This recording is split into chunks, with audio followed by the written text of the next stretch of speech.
This is my Mustang drift car, and as you can tell, we've still got a whole lot of parts that still need to be installed. And I think today we're going to tackle the interior. That means hydraulic handbrake, quick release, racing steering wheel, and we've got a super nice pair of bucket seats that need to go into the car. And if you've got a keen eye, you'd notice the back of the car is still disassembled. And if you don't know why, that means you missed last week's video. So why don't you hit pause right now, hop over to the channel and check that video out, and while you're there you can hit that subscribe button. So I think we've got to be a little bit strategic about this. We're going to put the steering wheel in first because that'll kind of dictate where we want the seat to mount. And once the seat is mounted, we can kind of figure out where it's going to be comfortable to put the handbrake. So let's tackle the steering wheel first. Now, I'm not an expert, but I think to take the steering wheel off, we should probably unhook the battery just so that airbag doesn't go off in our face. I don't know if that's actually a risk or not, but I don't really want to take any chances with that.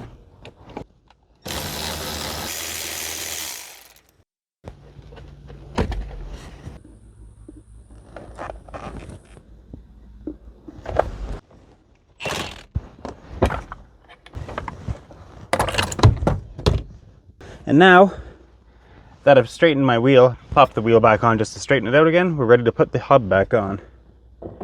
That should slide on just like so. Yep. I'm gonna put a little bit more Loctite on the bolt. And they say not to ugga-dugga these things on here, which is going against everything that I know. But let's put this on here. It says 35 foot-pounds is enough. I got my torque wrench set to 40, just because it's gonna be under a little bit more stress than normal driving conditions, I think. Holy cow, that's more than I thought it would be.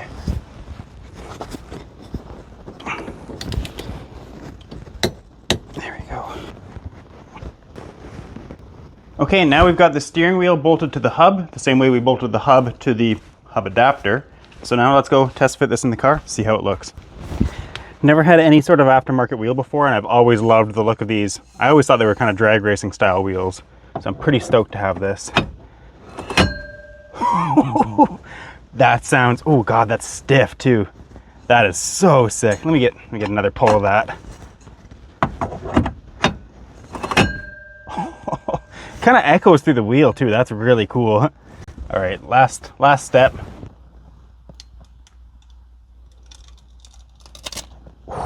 God, that is so cool. So sick. So now, time to mount the seats. So I've got the passenger seat in here sitting just on a couple 2x4s, one on each side, and that's kind of got it at a good height. All right, I'm gonna try to do some of the old classic cardboard design here. Something like that. And then we'll add some more on this side because we gotta do some bends. So cut that.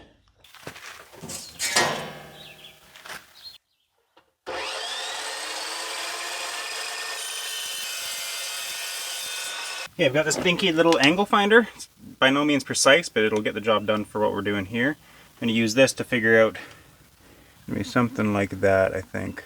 I have no idea how to read this thing. 60 degrees-ish. I guess I can just translate this. I don't actually need to know the angle. Let's go bend it. Okay, I've got set up here a just cheapo flat bar bender that I've got. This is like a Princess Auto special, kind of like Harbor Freight for you guys down south. And every single time I use it, I forget how to use it. So we're going to do our best here. This thing doesn't work that great on a good day. So we're going to see how she does here. I think this gets clamped like that. Okay, it's not bad. We want to creep up on our bend here.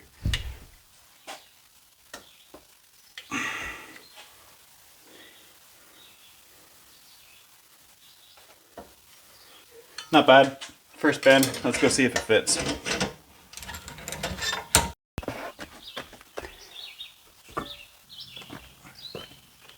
It is insane how much lighter these things are compared to the factory seats. So to be honest, that's probably perfect.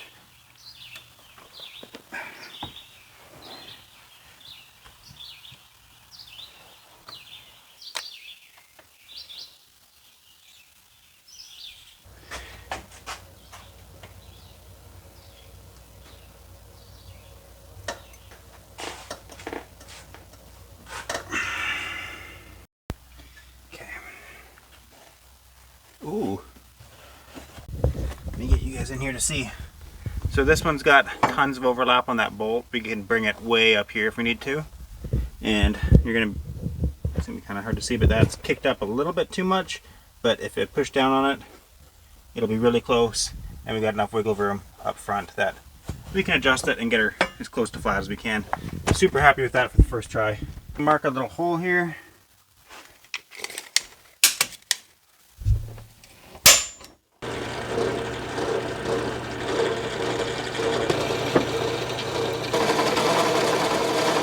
Okay, as you guys can see, this is all done. You got this side sitting on the stud, the hole's drilled on this end. There's a little bit of a gap here, so I might end up slotting this hole just to give it a bit more adjustment. But this is sitting nice and flush with the floor. Everything fits really good. I'm very happy with this. So now I'm gonna go ahead and bang this out 3 more times. You guys probably don't wanna see me do the same thing over and over again. So I'm gonna bang that out real quick and we'll check in when that's done. Now I know that I said I would check back in with you guys once all 4 were done, but I figured before I copied the passenger side on the driver's side, I should check to see if it's a good seating position for me or not. God, that's sick. Ooh, Jesus. Slid off the rails a little bit there.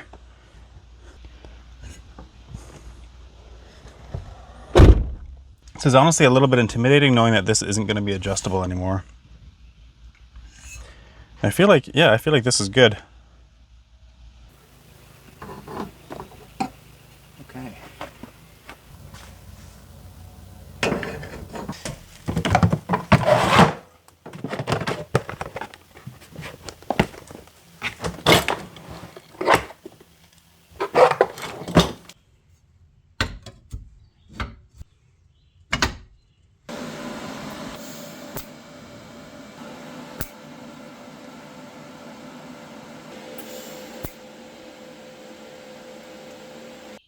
Okay, so I screwed up. I've never made a set of seat rails before. I made these to fit where the factory mounting locations were. I thought I could just build off of this. I'm realizing now that the mounting holes on the actual seats kind of land in between here. They don't land on this, which I thought they would.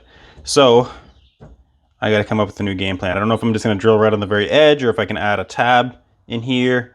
And these kind of angle outwards a little bit, so it's going to be even worse back here. So I'm not sure what I'm going to do yet.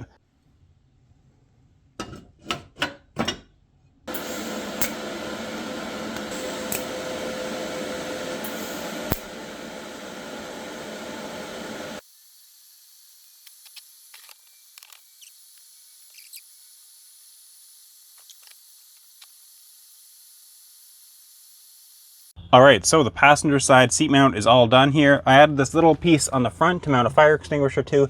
Really happy with how that turned out. It kind of angles downwards to keep the fire extinguisher out of the way of the seat. Really happy with this overall. And if you guys remember earlier in the video, I said that I accidentally sold the seat belt buckles for the factory seats. So I got these guys off Amazon and they're not the best, but they'll work. And I was able to bend them so that they fit right on the factory seat mount there. So that'll be okay. Tight fit, but they're big seats, so whatever. So let's get these sanded up and painted, and then while the paint dries, we'll pull out the center console and we can start mounting the handbrake.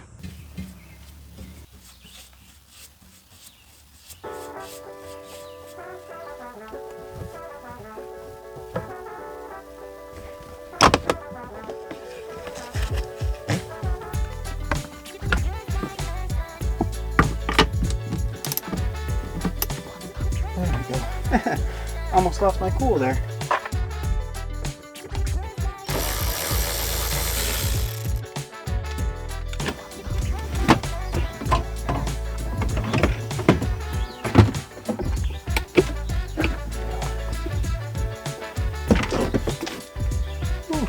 Okay, with the center console all removed, we can now test fit the mounting plate for our hydraulic handbrake. This is made by FDF, and if you guys aren't familiar with who they are, it's a pretty big spoiler for next week's video, so if you're not already subscribed, now's probably a good time to hit that subscribe button. Now when we test fit these plates, it goes over the shifter like so, but it actually interferes with the dash. I think when FDF designed these plates, they were expecting these cars to be a little bit more gutted than mine is going to be, so it interferes here and we're going to have to do a little bit of cutting.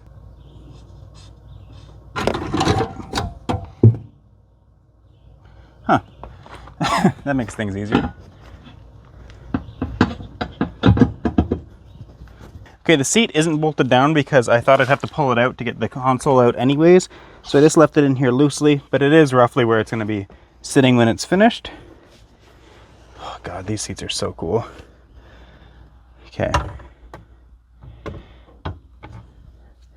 All right, that is what I was afraid of. I am definitely going to have to cut a little bit of this center console out. It might not be as bad as I thought. I might be able to trim everything below this kind of ledge here.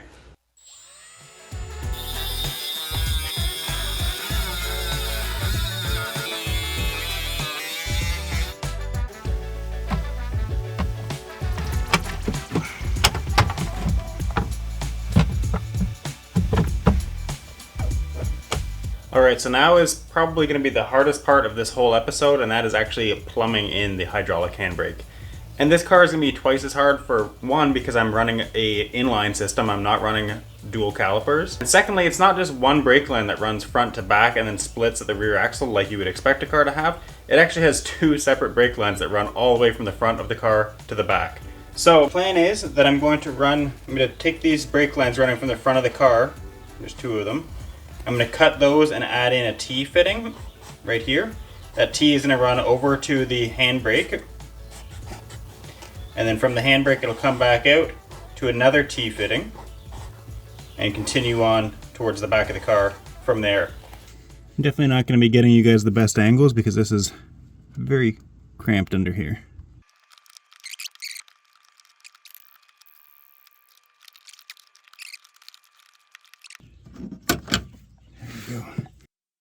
Alright, so the handbrake is mounted here, and underneath we've got the lines split and added the T's into them. This was super tough to do under the car, but I'm pretty happy with how it turned out.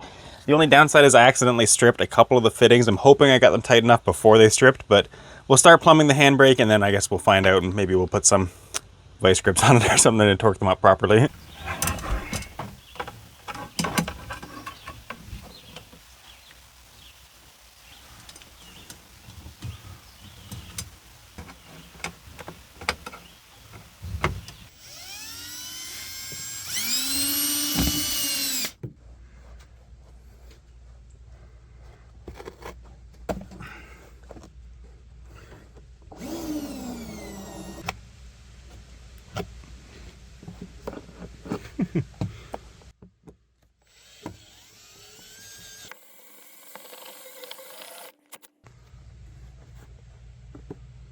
Okay, all the lines are finally done. This kind of pokes out farther than I'd like, but it's a 45, so there's not much I can do about that. But otherwise, everything's fitting pretty nicely. It's not my best work, but everything's tucked up as tight as it needs to be. It doesn't look great, but it fits well. Underneath, ooh, can't fit my camera under there.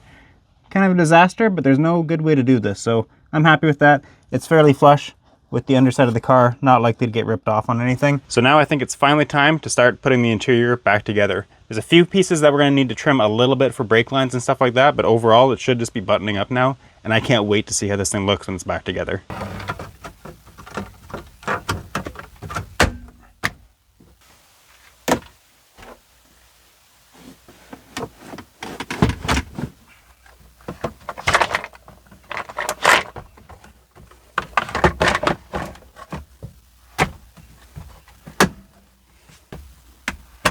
Might not work anymore. Oh no, there we go.